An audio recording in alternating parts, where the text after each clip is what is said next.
하나님 말씀 신약성경 로마서 6장입니다. 로마서 6장 12절로 14절에 있는 말씀 저와 여러분이 교독하고 마지막은 같이 읽겠습니다. 그러므로 너희는 죄로 너희 죽을 몸에 왕노릇하지 못하게 하여 몸의 사욕을 순종치 말고 또한 너희 지체를 불의의 병기로 죄에게 드리지 말고 오직 너희 자신을 죽은 자 가운데서 다시 산 자같이 하나님께 드리며 너희 지체를 의의 병기로 하나님께 드리라. 같이 하겠습니다. 죄가 너희를 주관치 못하게 하리니 이는 너희가 법 아래에 있지 아니하고 은혜 아래에 있음이니라. 아멘. 본문 말씀을 가지고 삶이 되는 예배, 예배가 되는 삶이라는 제목으로 하나님 말씀을 증거하겠습니다. 본문은 지난 9월 15일 날 설교가 됐던 부분이에요. 그때 로마서 6장 1절부터 14절까지 본문으로 설교를 했었는데 뒷부분은 좀 보강을 해야 될 필요가 있다 그래서 오늘 12절부터 14절까지 다시 본문으로 잡았습니다. 그때 날마다 성화되어 가는 삶이라는 제목으로 설교를 했었어요. 투명성이 중요하다. 그리고 자기 십자가를 지고 주님을 따라야 되는데 우리 주님을 따르는 십자가는 자동적인 십자가가 아니라 수동형 십자가라고 말씀을 드렸어요. 그리고 그리스도인의 성화 과정은 포도주를 숙성시키는 그런 과정이 아니라 치열한 전쟁, 의의 병기로 사용되어지는 그런 성화 과정이라고도 말씀을 드렸었습니다. 하나님을 믿는 사람들은 하루하루의 삶 속에서 신앙 고백을 하게 됩니다. 감사와 찬양의 신앙 고백도 있고 회개와 자복의 신앙 고백도 있어요. 하루하루 시시각각 하나님의 은혜를 경험하기 때문에 그래요. 제가 자전거 타고 나가도 기도하면서 움직이거든요. 기도하면서 움직이다 보면 정말 많은 기도 제목으로 기도를 하게 되는 거예요. 복음이 어느 영혼 안에서 움직이게 되면 고민이 나오게 돼 있어요. 사람들은 복음을 받으면 기뻐져요 그러는데 그렇지 않아요. 실제 모습을 보면 고민이 나와지는 걸 보게 돼요. 여러분, 우리가 몸이 아파서 약국이나 병원을 가게 되면 병원에서는 침도 놓고 바늘도 찌르고 수술도 하고 그럽니다. 괴로워요. 그 괴로운데 하는 이유가 뭐예요? 그걸 하고 나면 회복되기 때문에 그렇습니다. 약국에 가면 약을 쓴 약을 줍니다. 먹으면 아주 진저리가 쳐지는 그런 쓴 약도 있어요. 그런 쓴 약을 왜 먹겠어요? 그거 먹으면 낫기 때문에 그래요. 여러분, 하나님의 복음이 우리 안에 들어오게 되면 우리가 회복됩니다. 그런데 실제적으로 우리의 삶에서는 고민이 생기는 거예요. 예수 믿는 사람은 예수 믿으면 믿을수록 예배를 하면 할수록 고민이 많아져야 돼요. 왜냐하면 자기 안에서 복음이 움직여지기 때문에 그렇죠. 제2의 성경이라고 하는 철로 역정이라는 책이 있어요. 영국의 존 버년이라는 사람이 쓴 책인데 그 구도자가 하나님의 구원을 향하여 걸어가는 길에 수많은 유혹을 당합니다. 그 사람이 천국문에 이를 때까지 얼마나 많은 고민과 역경을 체험하는지 몰라요. 여러분, 예수를 믿는다는 것은 표면적으로는 기쁨이라고 말하지만 실제의 삶에서는 끊임없이 고민이 나오는 거예요. 그래서 정말 좋은 설교는 듣고 기분 좋은 설교가 아니라 듣고 고민이 되는 설교면 그거 진짜 좋은 설교예요. 그리고 좋은 믿음이죠. 우리 그리스도인들의 신앙 고백은 하나님의 은혜가 최우선이에요. 그 어느 것 하나 자랑하고 뽐낼 게 없어요. 잃어버린 양, 자기 혼자 주인을 찾아올 방법이 없습니다. 주인이 그 양을 찾아줘야만 공동체 안으로 들어오게 되는 거예요. 여러분, 예수 그리스도의 십자가 은혜가 중심이기 때문에 우리 기독교는 실제로 뽐내고 자랑할 게 없어요. 그리고 각각 여러 사람이 찬양과 감사의 신앙 고백, 회개와 자복의 신앙 고백을 하는데 그런 것을 다 분석해 보면 한 가지 기준과 중심이 발견되는 거예요. 그게 뭐예요? 다 내려놓아야 비로소 순수해지고 솔직해진다는 거죠. 이 시대 기독교인들 보세요. 서로 속이고 속았던 예수님 당시 종교 지도자들과 유대인 똑같아요. 지금 속고 속이는 관계에 믿음 생활을 하고 있으니까 이 시대의 교회가 엉망진창이 돼버리는 거죠. 내가 정말 하나님의 은혜를 받고 있는가를 묻고 또 묻고 점검하고 또 점검할 수 있는 영혼은 복된 영혼이에요. 그걸 고뇌의 믿음이라고 그래요. 고뇌하죠. 하나님 말씀을 보면 볼수록 내가 제대로 믿음 생활하는 건지 내가 하나님 앞에 제대로 서 있는 건지 아주 고민이 되는 거예요. 그런데 그 고뇌의 과정이 그 진짜 믿음의 과정이 되는 거예요. 한국에는 참 많은 교회들이 있어요. 수만 명씩 모이는 교회부터 10명도 안 되는 개척교회까지 교회가 아주 많습니다. 교회가 많다 보니 교인들도 많고 교회를 섬기는 사역자도 많고 교회를 섬기는 직분자들도 많아요. 예배자들이 많지요. 하나님 앞에서의 예배는 참 귀한 일인데 조금만 더 하나님의 말씀에 주목하면 더 좋은 예배를 할 수 있는 거예요. 하나님 말씀에 주목하지 못하면 그냥 왔다 갔다 하는 그런 예배가 되는 거예요. 하나님께서 인간을 창조하신 목적은 인간들로 하여금 하나님께 영광을 돌리게 하기 위함이에요. 성경이 말하잖아요. 하나님이 우리를 찬양하는 자로 만들었다 이렇게 말해요. 하나님은 인간의 육체에 하나님의 형상을 따라 지음받은 영혼을 담아주셨어요. 하나님의 형상대로 지음받은 인간이 존재하고 살아가는 이유는 오로지 하나의 목적 때문이에요. 여러분 가끔 친구들끼리 모이면 너 왜 태어났냐 이렇게 말하잖아요. 왜 태어났냐고 물으면 딱 얘기하세요. 나 하나님 찬양하려고 태어났다. 이게 인간이 이 땅에 창조된 유일한 목적이에요. 이사야 43장 메시아의 노래에 보면 이런 말씀이 있어요. 무릇 내 이름으로 일컫는 자 곧 내가 내 영광을 위하여 창조한 자를 오게 하라. 그들을 내가 지었고 만들었느니라. 하나님을 찬양하게 하기 위하여 인간을 만들었다. 메시아의 노래에 나오는 가사예요. 이사야 43장 21절은 이 백성은 내가 나를 위하여 지었나니 나의 찬송을 부르게 하려 함이라. 우리 이뻐서 창조하신 게 아니라 여호와께서 여호와를 위하여 우리를 창조했다 이렇게 말씀하셔요. 그리고 이사야 49장 3절에 보면 내게 이르시되 너는 나의 종이요 내 영광을 나타낼 이스라엘이라 하셨느니라 이렇게 말해요. 하나님의 영광을 나타내는 자들이 하나님의 백성인 거예요. 하나님의 찬양을 위해서 너를 만들었다. 이 백성은 나를 위해 지었나니 나의 찬송을 부르게 하려 합니다. 나의 영광을 받기 위하여 너희를 만들었다. 이렇게 말씀하시는 거예요. 오늘 본문 성경에는 우리들의 삶이 곧 예배가 되고 예배가 곧 우리의 삶으로 나아가는 방법이 나와지는 거예요. 이 로마서 6장 오늘 본문이 보통 중요한 본문이 아니에요. 첫 번째, 제사는 몸을 찢어야만 한다는 거예요. 최초의 인간 아담의 범죄로 인해 모든 인류는 죄 가운데 빠지게 했어요. 죄값은 죽음. 성경이 분명하게 말씀하고 있지요. 그 죄의 문제를 해결하려고 하나님이 제정하신 게 제사예요. 제사라는 방법을 통해서 인간이 지은 죄를 해결하려고 하셨던 거죠. 하나님을 찬양하기 위해 창조된 인간인데 그 영화로운 피조물이 심각한 죄에 빠져 영육간의 문제에 봉착하게 됐다는 거예요. 그래서 구약시대에 보면 동물의 육체를 제물 삼아 제사를 드린 거죠. 그것도 사람 생각대로 한 게 아니에요. 하나님이 그렇게 하는 방법을 처음부터 끝까지 다 계시로 알려주셔요. 짐승은 어떻게 쪼개고 어떻게 발려서 어떻게 태우고 어떻게 피를 부어서 제사를 하라. 그러면 내가 그것을 받겠다. 그리고 죄사함의 권세가 튈 것이다. 하나님이 처음부터 끝까지 제사의 알파와 오메가를 다 말씀하시는 거예요. 하나님께서는 범죄한 사람의 죄의 문제를 해결하기 위해 짐승의 몸을 찢도록 명령하셔요. 만약에 짐승의 몸을 안 찢으면 죄를 지은 그 사람의 몸을 찢어야 됩니다. 죄에 대하여는 하나님의 공의가 무조건 움직이는 거예요. 인간의 죄, 그러면 하나님의 공의가 움직이는데 그 공의의 매뉴얼은 파상이라고 그래요. 파상. 우리 성경에 그 말씀이 있어요.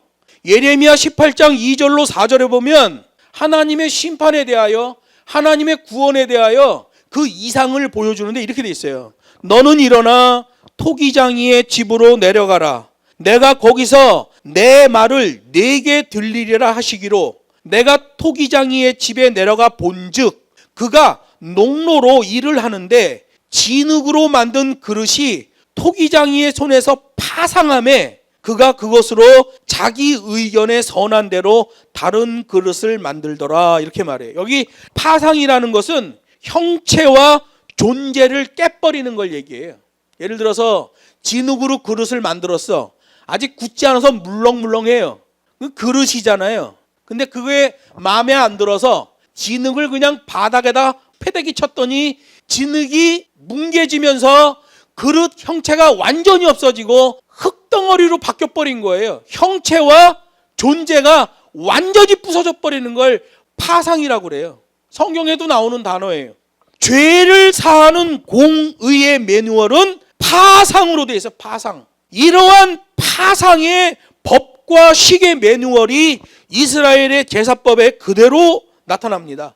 뼈를 꺾고 몸을 찢어 라고 말해요. 그런데 여러분, 이 파상이라는 매뉴얼에 하나가 걸려요. 뭐냐 하면 진흙 상태에서의 파상은 재활용이 가능합니다. 진흙 상태에서는 패대기 쳐서 다시 주물러서 다른 그릇 형태로 만들 수 있어요. 그런데 그릇 상태가 돼 있는 것은 파상이면 파괴가 돼버리는 거예요. 이거는 재활용이 안 되죠. 그래서 도기를 굽는 가마터가 있는 데가 보면 파상된 그릇 쪼가리가 많이 쌓여 있는 걸 보게 돼요. 굽기 전에 진흙 상태의 그릇은 파상하면 재활용입니다. 이미 구워서 나온 거는 파상 그러면 파괴요, 장례가 돼버리는 거예요. 그래서 예수님이 바리새인들에게 화 있을진저 그러는 순간 그 화 있을진저는 이미 그릇에서 파상된 상태에 아이고 아이고 하는 장례 울음소리가 되는 거예요. 그래서 화 있을진저라는 말은 우리 한국말로 번역하면 의성어예요. 부모님이 돌아가셨대. 믿어지지가 않아. 집에 왔어. 부모님 만져보니까 차가워. 죽었어. 확인이 돼. 그때 아이고 아이고 울잖아요. 그 아이고가 우리말로 성경에 화 있을진저로 번역이 됐어요. 그러면 이 파상은 어떤 파상이에요? 재활용 파상이 아니라 장례 파상이 돼버리는 거죠. 여러분, 하나님을 믿으면서 저는 장례 파상이 나는 자들을 봅니다. 저는 하나님 믿으면서 이 재활용의 파상이 되는 자를 구별할 수 있어요. 성경에 나오는 예수님 당시 종교 지도자들, 이 사람들은 장례의 파상입니다. 더 이상 재활용이 불가능한 상태지요. 신약 시대에는 예수님께서 오셔서 십자가의 도를 완성하신 다음에는 더 이상 죄 씻음을 위해 몸을 파상할 필요가 없어졌어요. 예수님이 대제사장으로서 자기 스스로 자기의 몸을 찢어버리시잖아요. 파상하셨어요. 예수께서 십자가상에서 자신의 몸을 친히 파상하심으로써 더 이상 몸을 찢는 파상의 제사 방법이 사용되지 않게 되었다. 이걸 성경신학이 제사의 완성이라고 하는 거예요. 예수님의 파상이 있기 전에는 대제사장이 매년 짐승의 피를 가지고 들어가서 지성소에 시운좌에 부으며 죄사함의 기도를 드려야 됐어요. 계속 짐승을 파상시켜야 돼요. 계속 짐승의 몸을 찢어야 됩니다. 그런데 예수님이 파상됨으로써 그 제사가 완성돼 버려요. 짐승을 파상시키는 제사는 반드시 대제사장이 있어야 됩니다. 그 피를 가지고 그리 들어가야 되니까 들어갈 수 있는 사람이 대제사장밖에 없잖아요. 짐승의 파상은 반드시 대제사장이 있어야 돼요. 그런데 예수님께서 몸을 파상하는 제사를 완성하심으로 이제는 대제사장이 짐승의 피를 받을 필요가 없어요. 어떻게 됐어요? 만민제사장으로 바뀌어버렸습니다. 그리고 우리 자신 한 사람 한 사람이 하나님과 독대하며 자신의 심령을 찢는 영적인 파상으로 가는 거예요. 그거를 성경에서는 바울신학에서 보면 하나님께 드리는 산제사다 이래요. 구약의 파상은 짐승을 죽여서 드리는 제사였는데 신약의 제사는 파상을 안 하기 때문에 살아있어요. 산제사로 하나님께 드리는 거예요. 대신 구약시대의 제사는 예수님 스스로 몸을 찢어 파상하심으로 그건 완성해버리는 겁니다. 그런데 이 양키신학에서는 우리의 죄가 다 찢어져 버렸다고 그렇게 파상법을 잘못 이해합니다. 그래가지고 서양교회가 다 망하게 된 거 아니겠어요?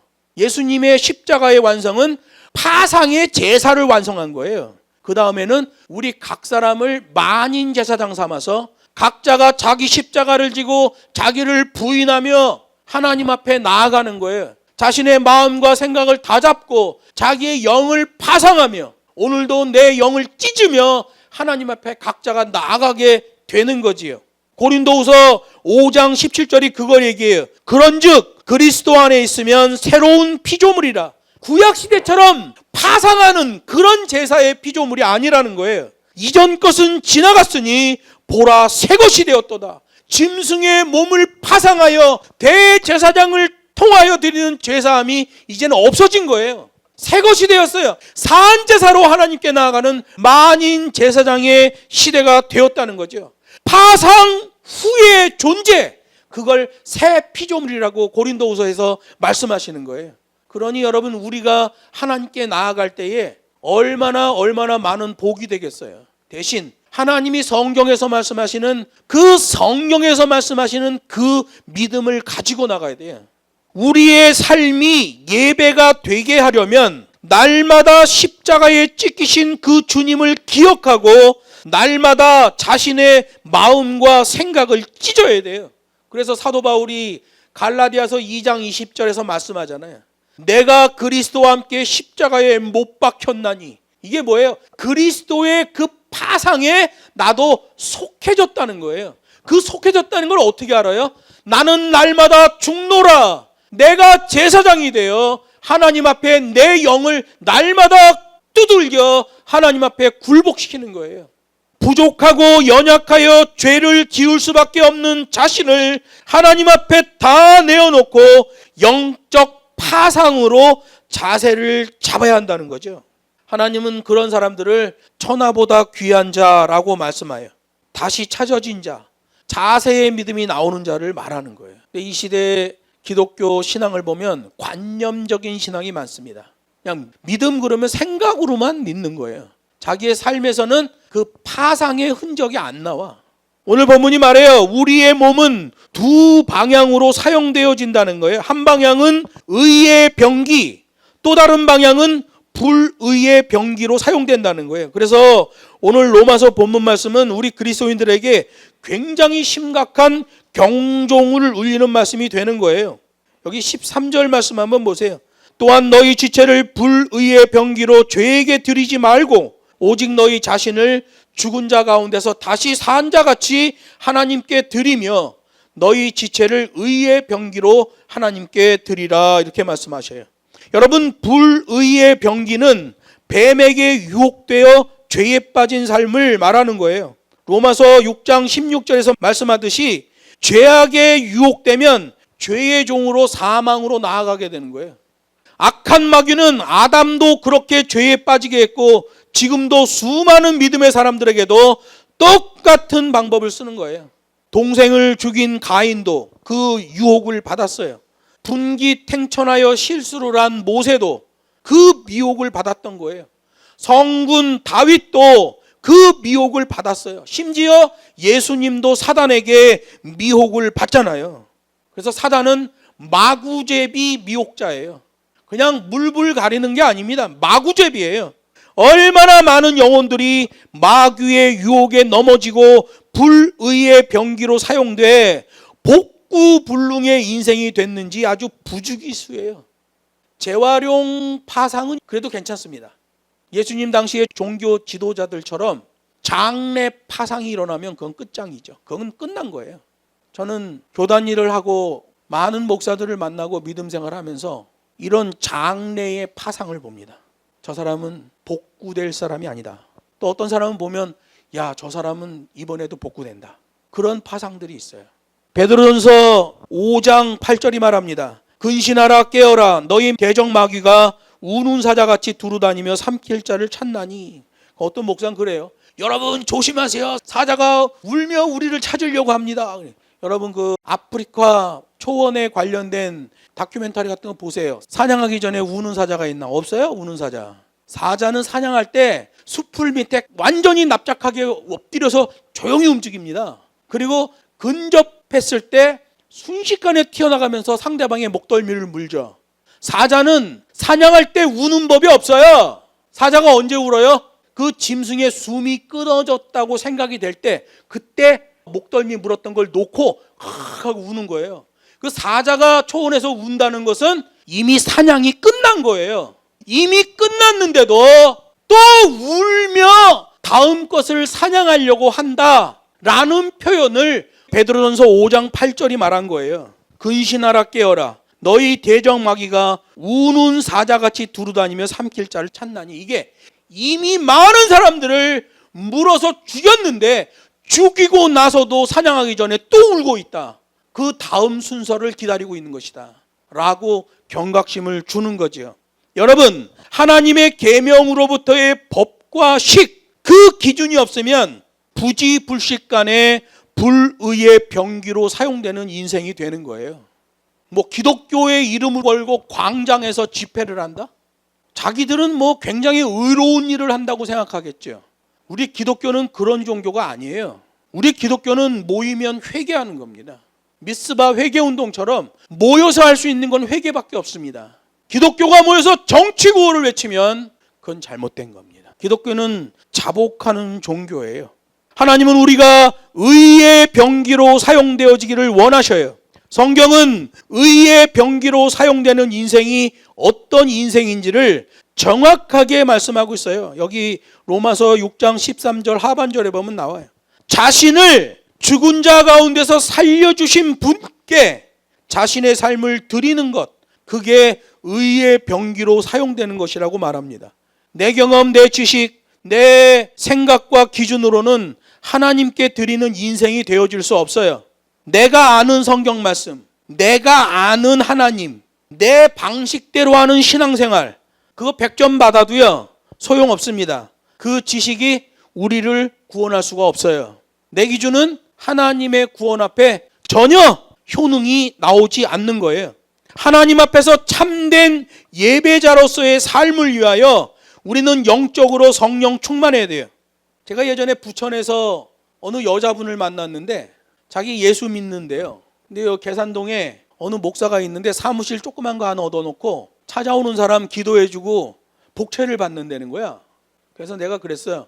그런 사람한테 가서 머리 디밀고 기도받는 것은 그건 믿음에 하나도 도움이 안 되고 그는 기독교가 아닙니다. 그랬더니 나부로 성령을 회방한다고, 그 목사님이 얼마나 용한데 그 목사님한테 가서 축복 기도 받으면 복채를 내는 게 당연한 거지. 목사가 뭐 갖고 사냐고. 그렇게 돈 주는 건 좋은데 복채라고 그러면 안 했으면 좋겠어. 복채를 준대, 복채. 그런 사람들은요 기분과 느낌으로 영적인 충만이 있는 것처럼 보이는 일이 있단 말이에요. 그거는 영적인 충만이 아니라 영적인 비만이에요. 여러분, 충만과 비만은 다른 거예요. 영적 충만과 영적 비만은 과정 가운데서도 현저한 차이가 나고 그 끝에서는 심판의 빈거, 증거물이 된단 말이에요. 진짜 영적 충만했던 자였냐? 영적 비만했던 자였냐? 여러분, 영적 비만, 그 영적인 콜레스테롤을 측정하는 게 바로 하나님의 말씀이에요. 여러분, 하나님의 말씀은 우리를 수축시킵니다. 욕심은 활성화되죠. 자꾸 늘어나요. 그런데 하나님의 말씀이 들어가면 그 욕심이 제어를 받고 수축 시스템으로 바뀌어버린단 말이에요. 그리고 하나님 말씀을 좁게 해석하고 불리하게 적용하는 게 나온단 말이에요. 너무 많이 먹어서 당뇨병 걸린 사람들은 그 당을 떨어뜨리려면 어떻게 됩니까? 그냥 기름기 잘 자르는 악기발이 쌀밥을 포기해야 돼요. 뭘 먹어야 돼요? 누리끼리한 현미를 먹어야 돼요. 누리끼리한 현미 먹으면 입에서 얼마나 까끌까끌거리는 줄 아세요? 현미 먹던 사람이 백미를 먹으면 밥알이 미끄러져 들어가요. 그냥 현미밥은 씹어서 넘기려고 그러다 그 브레이크가 걸려 꺼끌꺼끌거려갖고 잘 안 넘어가. 손해보죠. 여러분, 비만 상태, 당뇨 상태가 되면 먹는 것도 손해를 봐야지 살아요. 현미도 많이 안 먹어. 조금만 먹어. 너무 많이 먹으면 그것도 당이 올라가거든. 그러니까 비만 환자, 당뇨 환자는 먹는 것에서도 겁나게 손해를 봐야 돼. 그래야 산단 말이에요. 여러분, 예수 믿는 것도 마찬가지야. 하나님의 말씀을 따라 사는 것은 엄청난 손해를 봐야 사는 거예요. 하나님 말씀 믿고 하나님 신앙하면서 세상에서 떵떵거리고 잘 먹고 잘 살고 어느 목사가 기도하는 것처럼 머리가 될지언정 꼬리가 되지 말게. 머리도 있어야 되고 꼬리도 있어야 돼. 개가 있는데 머리만 달려갖고 왔다 갔다 해봐. 무서워서 못 봐. 그거 개는 머리부터 꼬리까지 다 있어야지 이뻐요. 여러분, 사람 욕심으로는 신앙이 생기지 않는 거예요. 그런 사람은 하나님을 예배하는 사람이 아니에요. 오직 예수의 십자가의 은혜를 통해서만 하나님께 나아갈 수 있는 거예요. 하나님이 나를 부르셨다. 과정 가운데서 믿음의 과정을 걸어간다. 백보자 심판이 왔다. 그 다음에 영화로움으로 나가게 되는 거지요. 여러분, 말씀 앞에 순종하는 것이 의의 병기로 사용되는 사람의 첫 동작이에요. 로마서 6장 16절이 말한단 말이에요. 너희 자신을 종으로 들여 누구에게 순종하든지 그 순종함을 받는 자의 종이 되는 줄을 너희가 알지 못하느냐? 혹은 죄의 종으로 사망에 이르고 혹은 순종의 종으로 의에 이르느니라. 여러분, 하나님 말씀이 이해되면 순종하시고요. 하나님 말씀이 도저히 이해가 안 되면 복종을 하는 거예요. 이해되면 순종, 이해 안 되면 복종하는 겁니다. 그러면 그 사람은 하나님의 백성으로 나아가게 되는 거예요. 오늘 성경이 말합니다. 전투적 교회로서의 지상교회 사명을 말씀하셔요. 이 지상에 있는 교회는 주님이 재림하시는 그날까지 끊임없는 영적 싸움을 하는 전투적인 교회예요. 오죽하면 우리 주님이 성경에 우리를 의의 병기라고 말씀하시겠어요. 이 땅에 있는 교회들이 전투적 교회이기 때문에 그래요. 근데 요즘 교회들을 보면 이벤트 교회가 돼버렸죠. 이벤트 교회는 전투적 교회랑 완전히 상극입니다. 하나님의 말씀과 전혀 맞지 않는 교회들이 이벤트 교회죠. 사도 바울도 그런 영적 싸움에서 고통스러운 고백을 해요. 로마서 7장에 보면 오호라 나는 곤고한 사람이로다. 이 사망의 몸에서 누가 나를 건져내랴. 우리 주 예수 그리스도로 말미암아 하나님께 감사하리로다. 이 지금 사망의 몸에서 누가 나를 건져내랴. 이게 완전히 방법이 안 나와. 그때 하나님 앞에 복종을 합니다. 그럴지라도 하나님께 감사하겠다 나와요. 그런즉 내 자신이 마음으로는 하나님의 법을 육신으로는 죄의 법을 섬기노라. 이렇게 자신의 고통스러운 고백을 하잖아요. 여러분, 하나님 앞에 신앙 고백은 감사와 찬양의 고백도 있고 자복과 통회의 고백도 있는 거예요. 사도 바울은 믿음으로 자복과 통회의 고백을 하는 걸 보게 돼요. 그랬더니 그 고통의 고백에 우리 하나님의 말씀이 응답하셔요. 로마서 7장에서 그렇게 고통스러운 고백을 했더니 로마서 8장에서 응답하셔요. 그러므로 이제 그리스도 예수 안에 있는 자에게는 결코 정죄함이 없나니 이는 그리스도 예수 안에 있는 생명의 성령의 법이 죄와 사망의 법에서 너를 해방하였습니다. 예수 그리스도 안에 있는 생명의 성령의 법이, 이 법과 식이죠. 예수 안에 들어가 봤더니, 예수의 은혜 안으로 뛰어들어가 봤더니 내 기분 좋은 게 아니라 생명의 성령의 법과 식이 존재하고 있는 거예요. 예수 안에 있는 사람들은 그 법과 식을 따라가는 거예요. 이해가 되면 순종, 이해가 안 되면 복종으로 따라가는 거예요. 그랬더니 죄와 사망의 법에서 해방의 역사가 일어나더라. 사도 바울도 로마서 7장에서는 오호라 누가 이 사망의 몸에서 나를 건져내랴. 통회와 자복의 고백을 하는데 하나님의 말씀으로 응답해서요. 예수 안에 있는 생명의 성령의 법이 죄와 사망의 법에서 너를 승리하게 하였다. 이렇게 말해요. 여러분, 이런 사람들은 파상의 재활용이 일어나는 사람들입니다. 사도 바울 보세요. 다메섹에서 완전히 파상이 되는데 재활용으로 나와지는 걸 보게 돼요. 여러분, 사람이 죽어서 장례용품으로 칭칭 감아주는데 되게 비싸요. 그런데 장례용품은 재활용을 안 합니다. 장례용품은 땅에 묻어버리거나 불태워버리죠. 그러나 하찮은 바구니, 그릇, 플라스틱 제품 같은 거는 얼마든지 재활용합니다. 이 사람이 쓰다 저 사람한테 주고 저 사람이 쓰다 또 다른 사람한테 주고 얼마든지 재활용이 가능해요. 여러분, 하나님을 믿는 믿음은 그런 거예요. 내가 받은 은혜를 내 수준에서 갖고 있으면 그건 영적 비만이에요. 하나님이 원하시는 바가 아니에요. 내가 받은 하나님의 은혜를 하나님께 감사하며 내 이웃에게 나눠줄 때에 그건 영적 충만이 되는 거예요. 삶이 예배가 되고 예배가 삶이 되는 거예요. 바로 그 기준이에요. 오직 예수님께서 주시는 생명의 성령의 법으로만 삶이 예배가 되어지고 예배가 삶이 되어질 수 있다. 삶, 예배, 삶, 흐름이죠. 그리고 흐름이 강화되면 체질화가 일어나는 거예요. 직장에 가더라도 예배하러 가는 것이 돼요. 여행을 가더라도 예배하러 가는 거예요. 백두대간에 가더라도 예배하러 가는 거예요. 국토 종주를 해도 예배하러 국토 종주하는 거예요. 이렇게 바뀌어버리는 거죠. 삶이 예배가 되고 예배가 삶이 되는 거예요. 하나님에게 싱글 포커스예요. 말씀을 맺습니다.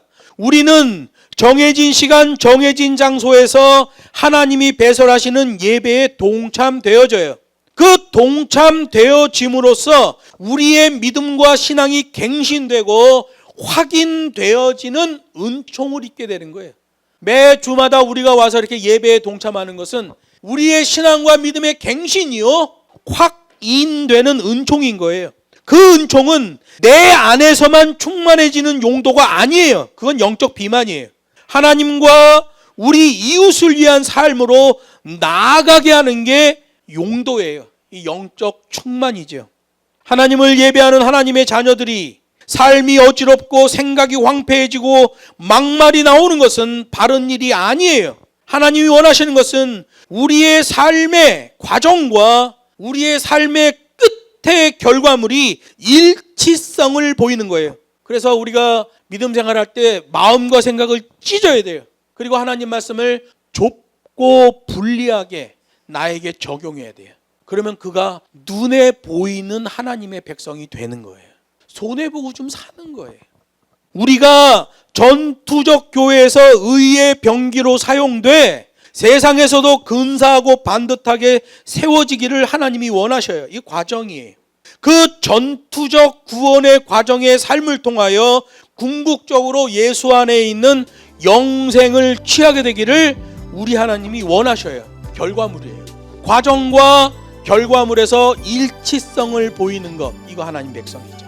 우리 모두가 삶이 예배가 되고 예배가 삶이 되는 근사한 그리스도인들 되기를 주 예수의 이름으로 축복합니다.